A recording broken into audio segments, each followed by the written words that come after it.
Hey, can you hear me okay? I think you might be muted. Hold on. Hi. There you are. Hi, how are you? Good. Good morning. Let me fix Good this. morning. Hold on. Let me prop this up a minute.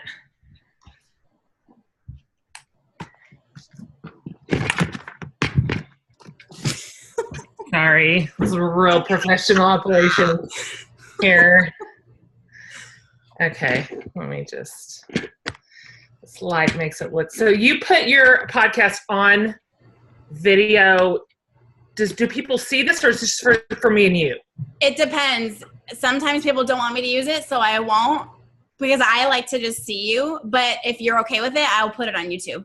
Oh, very good. Okay, yes. I just always ask, depending. No, I have no problem with that. Let me prop this up one more time. Okay, cool. Not quite tall enough.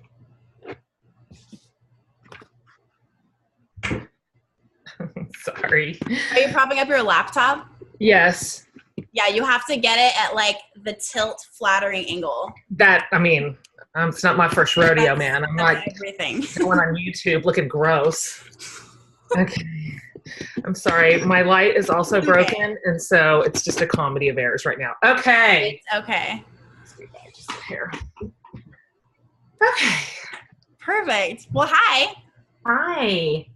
Oh my gosh. There's so much that I want to talk to you about, but I have to stick to just one book, I guess. Okay.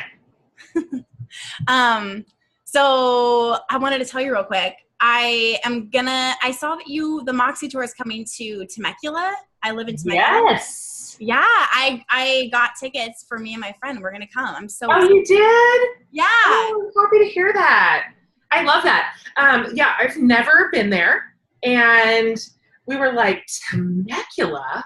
Yes. Like, we need to stop over there. Like, that for sure needs to be a long stop for the Moxie tour. Anyway, I'm so glad you're coming. I mean, there's like wine everywhere. So that's my point. It's wine country, for crying out loud. So yeah. Anyway, we'll talk about that. Yeah, awesome. Let me know if you need any restaurant recommendations while you're here. Thank you.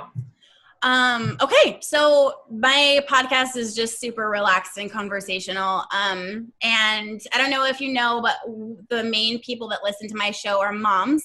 And that's who I serve. So it's just a lot of like, my point is to get these women to be able to enjoy their kids while they're here and soak it up and not feel like, oh, they're gone. I wish I would have cleaned less and focused more. Like really like abundant life right here and now in the thick of it and the hard parts of it, and really clearing the clutter in their lives so that they're focused on what really matters. So that's like the whole thing. Okay. And your podcast is or is not faith-based? It's faith-ish? It is faith-ish. Like it comes out of me all the time because, I love Jesus, but it's definitely not. A lot of my listeners are not Christian. Got it. So that's on how you brand. That's not your category. No, it's like, I think it's technically self-help, which I kind of hate, but there's no other categories. It's just good for me to know. I want to respect your listeners and think about what they come to you for. And I mentioned a scripture in the show notes, like the intro to every episode. So it's like, just be yourself. It's there, but yeah. Okay. I'm just going to fake a start and we'll dive in. Great. Okay. Hi, Jen. Welcome. Thank you. Glad to be here. Yeah, I'm so glad that we could do this. So there is so much that I wish I could talk to you about. Adoption, how you do so many speaking engagements in a row. Like, I don't know if you're super extroverted or what, but I can't. Even how you love the crap out of the LGBTQ community. Like, I just love you. You're amazing. I'm so glad you're here. That's nice. Thank you. Thanks for having me on. Sure. But today I really want to talk to you about your book, 7. Okay. I just finished it. I actually can't believe I never read it. It's amazing, and it's right up my alley. I love it. Yeah. Okay, so you call 7 an experimental mutiny against excess. So can you tell us a little bit more about what the book is about and how you came to write it? And I love how you talk about that. Yeah. I wrote 7 several years ago, and I had this sense, I don't know, I had just this nagging sense that I couldn't pinpoint exactly, but I just felt like, gosh, we just have a lot. Like, we have a lot, we spend a lot, we waste a lot. I don't really know what it is or where it's going, but it feels unregulated. And it kind of felt like, honestly, like our stuff kind of owned us. That's really how it felt. And that we were sort of locked into this unhealthy relationship with like wanting more, spending more, appreciating less. But this was for our family, just nothing I'd really ever examined in earnest.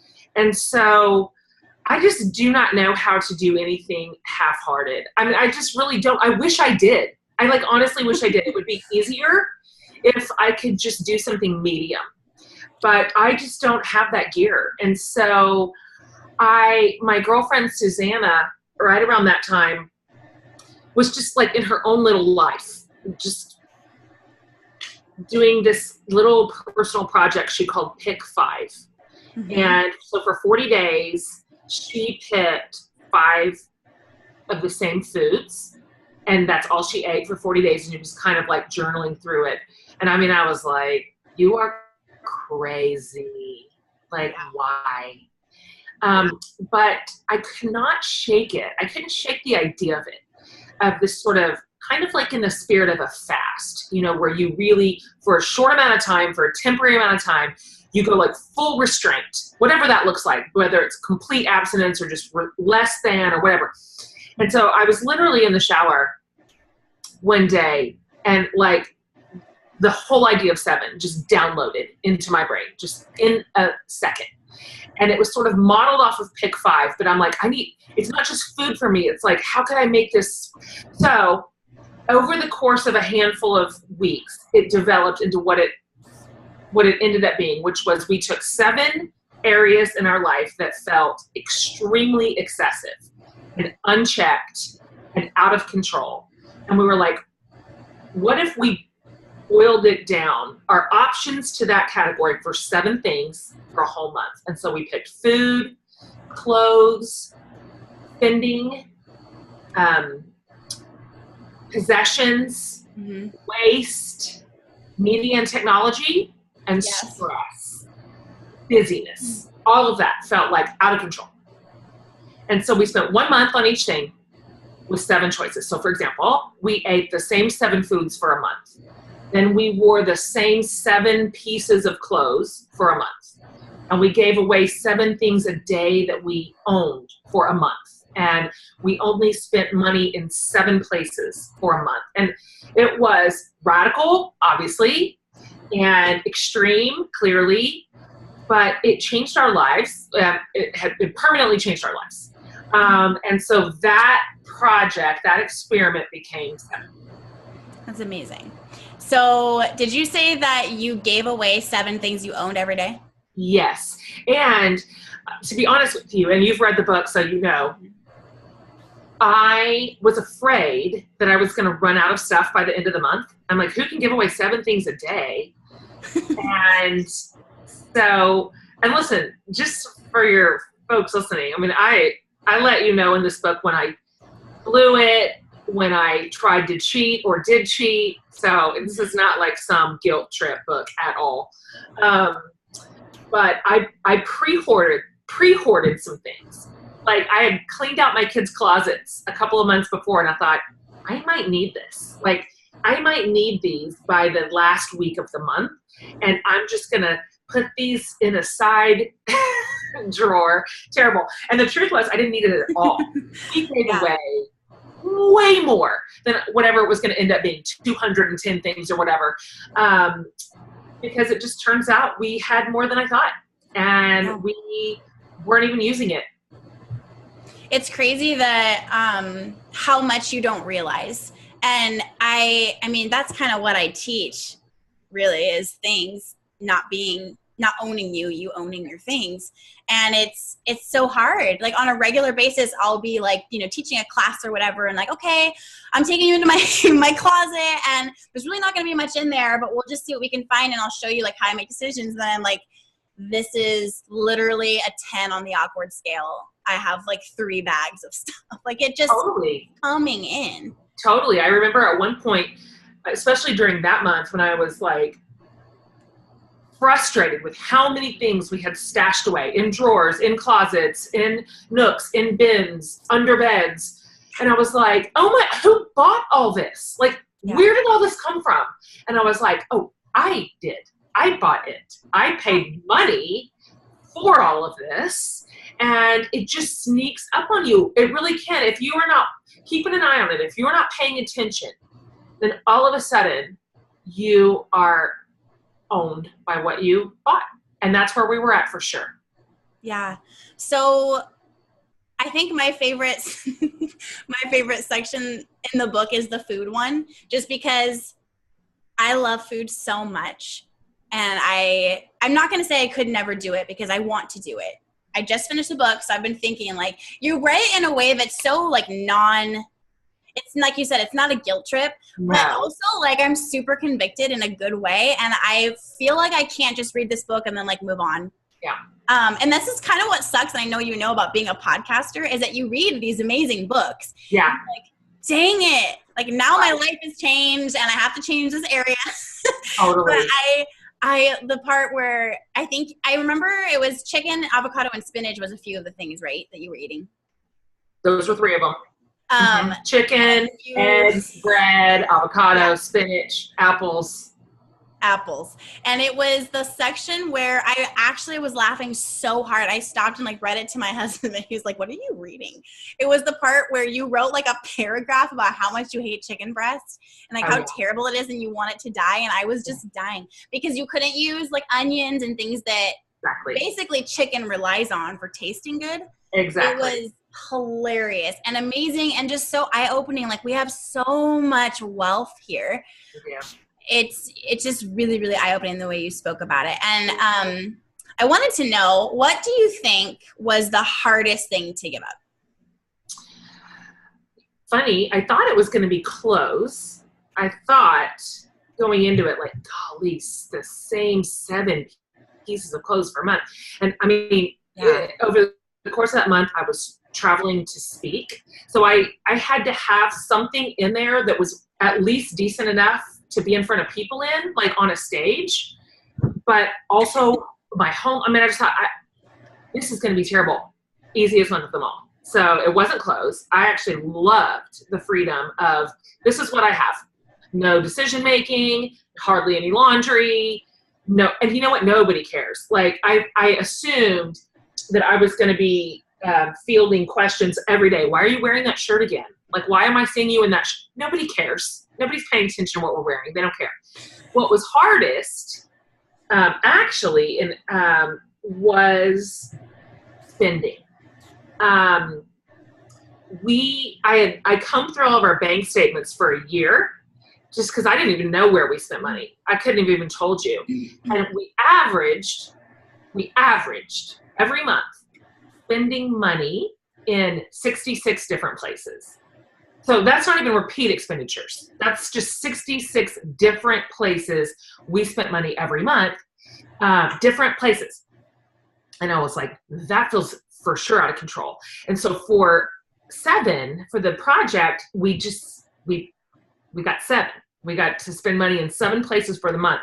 And we had to do some consolidating just because of like bills. So we counted bills as one. But that month was hard. I really I had no awareness of just how casually and all the time I was spending money, and just this little thing, that little thing, none of it felt super substantial to me.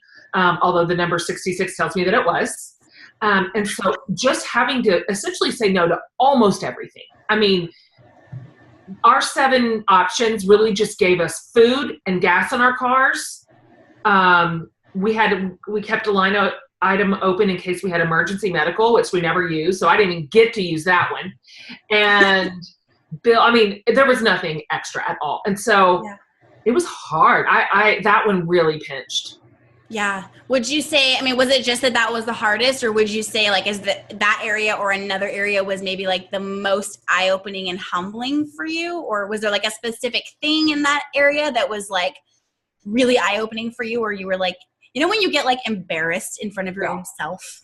Yeah, that's for me. I think there was this dawning, like this sense that, if we really renovated this portion of our life, how much money we spend and where, it would mean a lifestyle change for us. Like, it wasn't just a quick toggle. Like on my clothes, for example, I was wearing the same thing, obviously, virtually every day, but my life carried on.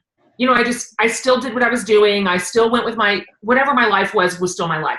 But the spending piece was, it was prohibitive. So like my friends were like, let's go to lunch. And I'd be like, I can't. Or I got to bring my own lunch. And I did that a couple times. I brought a set lunch into restaurants and let's grab a glass of wine. Can't do it. And so I realized how much of my social world is predicated on spending money as opposed to just quality time.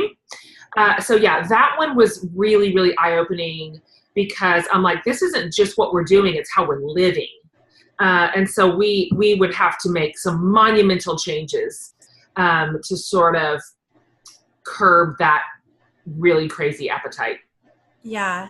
Man, that's crazy. There was one part in the book where you talked about, it really was this, you were adopting your kids in the process of this book. And so you were kind of had your mind on Ethiopia and the conditions there and especially the food conditions there. Can you tell the story that you say in the book about when you were doing 7 and eating your dry spinach and you had made your kids the breaded fish and all of that and the trash can? Can you tell that story? Because I just think it's so powerful. Yeah, so I'm thinking about my kids a lot, and my kids, my adopted kids, my youngest 2, they're Ethiopian. So at the time they are in Ethiopia across the world. We weren't even matched with them yet. So we didn't even know who they were. We didn't know anything about them, but just, we had the promise of them. And by the way, our kids did all of 7 with us except for food and clothes. It was just I can't do everything. That's just too much. Yeah. And they're going to go say, if they're like, when I was in 4th grade, my mom made me wear the same outfit to school for a month. Like, no, thank you. But so I made my kids like this separate dinner, and it was not like good food. It was just like fish fillets. And I put their plates out, went to the next room for like a minute to do something, come back in, and I see, I can't remember if it was all of them or one of them now, but done. It had been like 2 minutes. And I was like, did you eat all your food in 2 minutes? And I think it was my son Caleb was like, just kind of gave me the look. And I go and I open the trash can and I look in, and his plate is in there, absolutely full. Hadn't even taken a bite out of anything I put on his plate. And I was like, what in the world? And he said, well, we didn't have any ketchup. And I'm like, okay. So I'm raising kids right now who have such little respect for what it means to not go hungry, to have food, that they'll literally throw away a full plate of food because it doesn't have the right condiment with it. That is how far away we are from gratitude. And then I've got my other kids in the back of my mind, knowing for sure that they were probably going to bed hungry. And that food insecurity had been such a part of their childhood, which it was. And the dichotomy was so painful and so upsetting, and it just broke my heart. And I'm like, this is the problem. This is the problem. We have too much. We're not even grateful for it, and we're willing to waste it. So that solidified for me, this is why we're doing this. Yeah. And what did you, if I can ask, because I just was so curious about that story, what did you do? Like, how do you change that? Because we live here, and this is the way that it is. Like, how did you do anything to start to open their eyes? Like, how did you handle that after that realization about your kids? Oh yeah. Well, first of all, they got an earful on that. You can believe that. So, I mean, it's not a simple answer. Like, these are the things we started doing and now we have grateful kids. It's not like that. It's more that the things that we were paying attention to and sort of weaving into our life became just more like the air we breathe. So these are things that now we're talking about all the time. These are things we're paying attention to now. These are conversation points that we are engaging our kids with. And so it wasn't like we just started doing a thing, like a program, but more like, guys, gratitude and stuff, all this has a lot of power over us. And so a lot of the, 7 was obviously a short-term experiment. I mean, it was never meant to be permanent. No one's going to eat the same 7 foods forever. Right. It was meant to be short-term, but a lot of the effects of it were permanent for us. And so even some of the habits. And so while the exact mechanics of the way we went about 7 obviously had an end date, the effects linger on. So I see that now in my kids, that a lot of our life was shifting and tilting and turning toward different conversations, different set of values, different habits, and those just stuck. Yeah. So I'm really curious about the things in the book that center around things like the shopping, clothing, and possessions topics. So I know how you limited yourself in those areas. So now, I mean, I know it's been years, and I think one thing that bothers me about what I do, what you do, is that people tend to think that if you ever wrote about something, like, you do that all the time and that's how you are, and it's kind of frustrating. But not meaning this to sound like that, but in those 3 areas, the shopping, clothes, and possession, what has stuck with you? Like, what has lasted in the way you live now? Yeah. And a lot of it didn't. A lot of it didn't. We still will catch ourselves being like, whoops, out of control. Like, just like that. It's just so easy because that's the norm around us. Right. And so I still, during the course of 7, I gave away about 80% of my closet. And I have really, to be honest, never really filled that thing back up again. I like I mentioned earlier, I discovered that that's not a value of mine. I thought it was going into it, but it turns out I wasn't. I didn't care as much about that one line item. Now, I'm not saying all possessions. I'm just saying that one thing. I mean, I'm on your podcast, I'm wearing a t-shirt. Like, that's not my thing. Sure. And so that for me has stayed sort of under restraint. But there are other areas, though, that still just kind of slip out of my grasp. And all of a sudden I'm like, what the heck? Why am I doing this? Like, I don't mean this to sound inconsequential, because it's not. Like, I spend too much money on books, and I should no gear down on that. And so for me, I think this will probably just be forever. Things that we kind of have to sit down, look one another in the eye, and be like, let's do a temperature check here.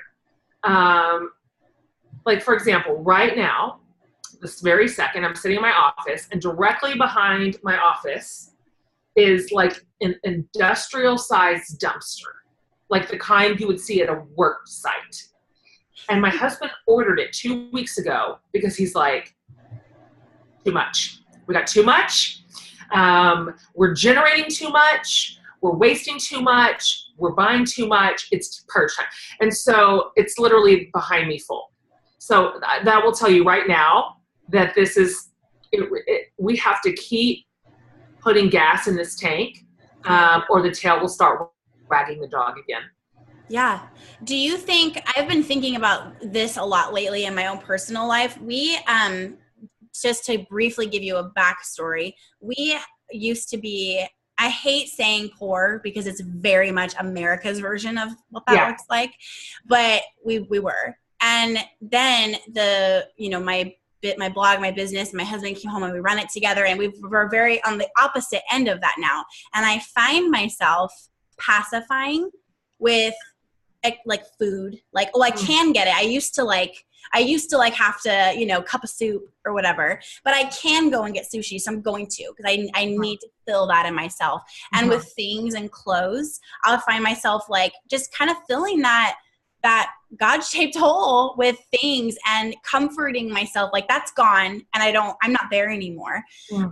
And so it was really perfect timing for me to read 7. It's just something that's like we're 3-4 years into this now, but it's just that the remaining, almost like a PTSD of the past, just like pacifying, like, we're not there anymore. And I think it's so neat how you talk about these things. Like, you're so honest, and like, I just went and I ate this food and I don't even care. But I think like how you talk about that it keeps coming back in. I think we all kind of do what I've been struggling with, what Brent and I have been struggling with on a regular basis, kind of like comforting ourselves or filling something in our lives with buying things, even if it's not to that extent. Like, oh, I used to not be able to, so now I can. But just like, why do we have to go to Target and fill our cart with pointless things just because it's there? Have you guys, is that kind of what you mean when you were saying like temperature check, that you kind of have gotten to that point where you're just like needlessly bringing things in and you have to get it back out? Yeah, that's exactly what I mean. Yeah. And just this morning, I was in the house with Brandon, my husband, and we kind of sat down for probably an hour and went through, okay, what are we spending? And I wrote 7, 8 years ago. Yeah. And still, we sat this morning and we're like, he's going through it line by line. And he's like, what is this? What is this? And not like in a gotcha way. He's talking about his expenditures too. He's frankly, and he would say this if he was in the room, he's the spender in our marriage. And he's like, okay, this is what it costs to live our life in a month. And this is how, we just went through it again. Like, okay, these areas feel like they're slipping and when they need to tighten up and we need to lock it down. And so I think it's just that sort of attention that we give it, and do not expect it to run on its own momentum forever. It won't. It just won't, because there's too much competing for our loyalties, too much competing for our headspace, definitely too much competing for our dollars. And so, I just feel like for us, this is just work that we'll have to just keep our foot on the gas with these sort of periodic dumpsters and spending renovations. And a lot of this has to do with our kids too, and what they feel entitled to. We were a lot like you in that we've been married for 25 years, and it wasn't until maybe, let me just think through, probably the last 7 years that I could fill my whole tank with gas and not be afraid that I didn't have enough money to do it. Or we really struggled financially for the majority of our adult life and marriage. Brandon was in student ministry at church, and I was a teacher, and then I had a bunch of kids, and so I stayed home. And we just really scraped it together. And so that sort of sense of scarcity for us, still, it's like it's like a ghost that haunts us. Yeah. And kind of to your point, we find sometimes just the ability to buy what we want to buy as such a comfort. And so we have to also pay attention to that. Like, and I'm not one of these that says you can never have anything nice. I'm not like that. Like, I hope that folks listening don't think, oh man, these two are a drag. Like, yeah, no. Can I ever get some sushi? Yes, you can. So that's not my life philosophy. Like, I'm not some you can never have anything fun or nice again. Like, right.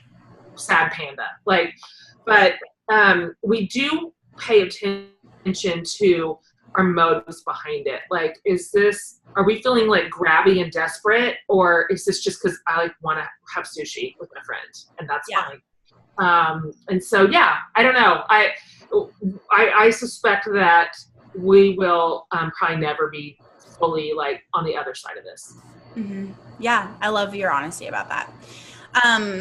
Okay, so just curious, is there anything since 7 that you just can't personally justify buying or doing anymore? Like, that's just like, oh, ever since we did that, I just never have gone there again, or is there not really anything like that?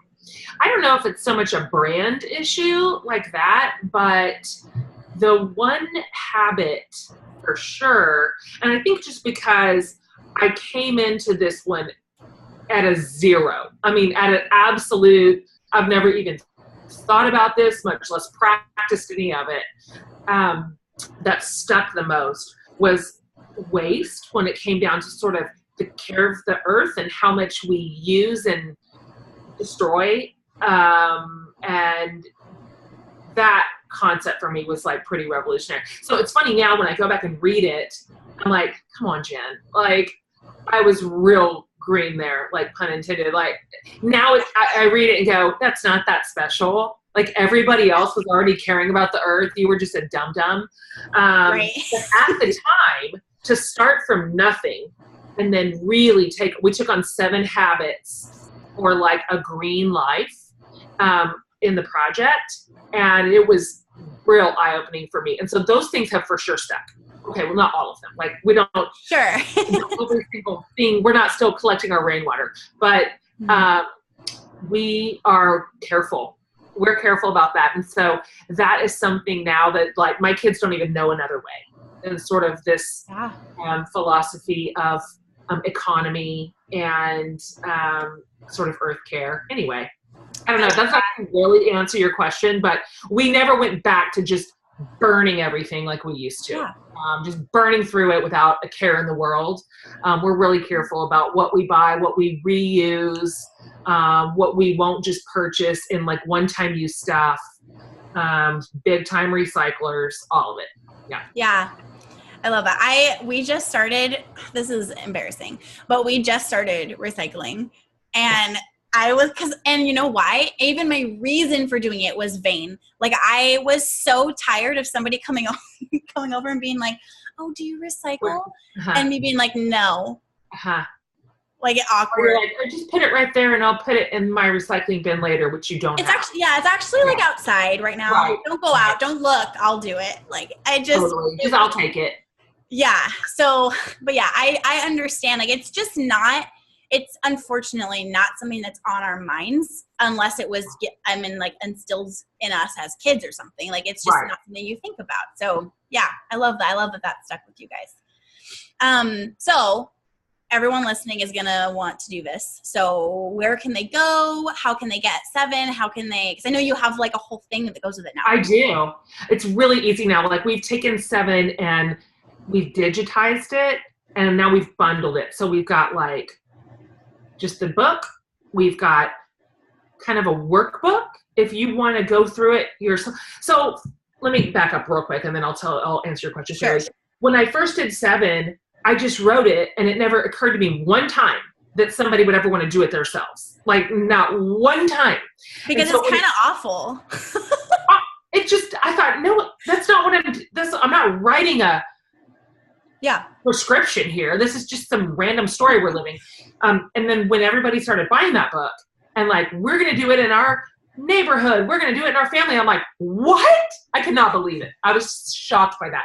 And so my publishing team came back to me a few months later and they were like, Jen, everybody is they want more instruction on doing it. I'm like, well, I didn't give any instruction. I wasn't thinking like that. So I went back about 6 months later and wrote like a workbook through it. So in the workbook, there's a ton of options. Like, it's not like this is how it has to be. This isn't real formulaic, by the way. I never meant for it to be like that. It was more like, food, here's 10 different things you might want to do. Like, do what makes sense for you. And what I noticed is the outcome is kind of the same. So the mechanics may be different, but the ideas are the same. And so there's a workbook and there's videos. I filmed like videos to go with every single chapter, all 7 chapters. And we've got like an online Facebook group that's private, and everybody's going through 7 right now. And so you can get all that at my website. It's at jenhatmaker.com, and you'll see it kind of up in the tabs. I think it's in the store. I think if you click on the store tab, it'll take you to it. And so there's group. In my opinion, which is my experience. I don't really have anything to weigh it against, but I went through this with a bunch of girlfriends, not just my family. So my family did it, but I went through it with a bunch of girlfriends, as you read. I called them the council. And there were 7 of us total. And so they did versions of each month while I did it a specific way.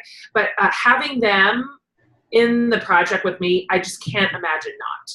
And so I think that 7 is best done like in a small group or with your friends or with a couple of families, or there's just a lot of powerful conversations that come out of it. There's a lot of discussions that you're like, what the heck? And so to me, it's better in community. So we've got all that over there. We've got like bulk stuff, group stuff. Anyway, jenhatmaker.com. Yeah, and you have given us a coupon code too. So if you guys want to use the code PURPOSE, you get 15% off. It's awesome. I'm trying to work on texting some of my friends to actually because when you describe what 7 is, it's like, hey, do you want to I don't know, come in basically a concentration camp with me for 7 months? It'll be fine. Well, you know what? A lot of people, when they do 7, they do it just a week. So they'll do food for a week and clothes for a week. There's so many ways. There is no one way to skin the cat. And so it's okay for you to be like, this is a way that I think will still be impactful in my life, but not destroy my life, right? There are versions of the project for sure. Yeah, and I think the point is looking at how you're spending, what you're doing. Are you, I talked about pacifying myself with these things. I think the point is being aware. That's which is huge. So, Exactly. So for sure, all of your listeners can get 15% off any bundle, any package that you want. Awesome.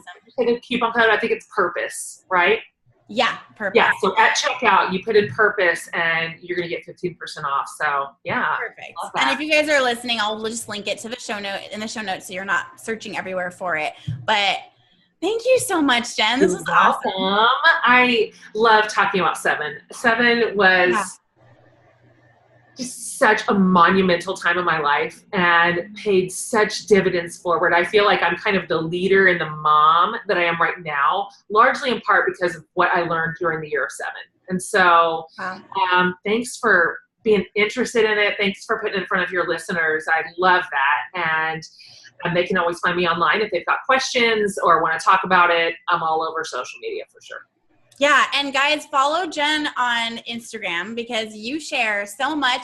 I love watching a mom who's a couple seasons ahead of me, and your daughter just went off to college, and just seeing your thoughts and your tears and your honesty about everything. Even this morning, you posted something hilarious about your kids going to school and all that. I just love you on Instagram. It's so refreshing and honest. That's nice. Yeah. Instagram is so fun, isn't it? It's my favorite of all the social medias. It feels like that's where we go to have a good time.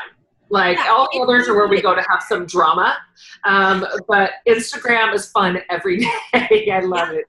Yeah, it's really easy to spend time there. Yeah.